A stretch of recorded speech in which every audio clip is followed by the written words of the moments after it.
4 of your fingers in between, 4 of your finger space in between each bead, but maybe 3 fingers, okay? You guys work too fast, I can't keep up with you.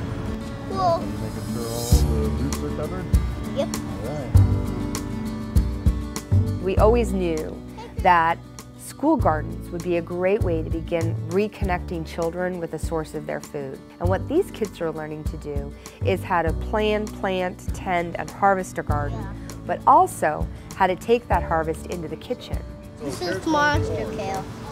I eat it just with ranch on the top, or it's like this. The kids love working in the garden, they really do, and we do have some volunteers from genH that come in every Friday and do some curriculum-based learning with the garden. We have one boy who had never tasted a cherry tomato last year, and he was in the garden and he's like, "Mrs. Stanley, what is this?" And I said, "Well, it's a cherry tomato, go ahead and eat it." He goes, "Just pick it off and eat it?" I said, "Well, yeah." He picked it off and said it was delicious and went home and told his mom he wanted him to buy him some. A lot of times kids will say, "I don't like this," or "I don't like that, I don't like carrots."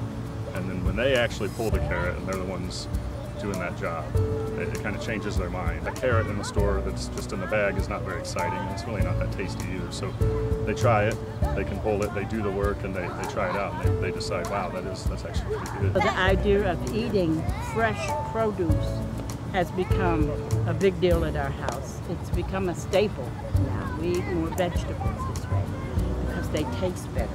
And I'm glad they are like that because most kids just want candy. This right here, when it's not ready, it's green.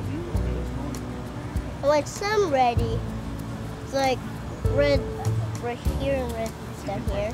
Now, not a lot of 12-year-olds will eat butternut squash soup if you just plop a bowl of it down in front of them. But if they've selected the seeds that they're going to use in their garden and figured out what they're going to grow next to it and figured out the vermiculture and the compost mixture and everything that's going to go into that, growing that butternut squash. And then you bring them a mature butternut squash and you teach them to roast it and to season it and to turn it into soup. Boy, those kids take a lot of pride in eating it and in arguing with each other for who gets seconds and thirds.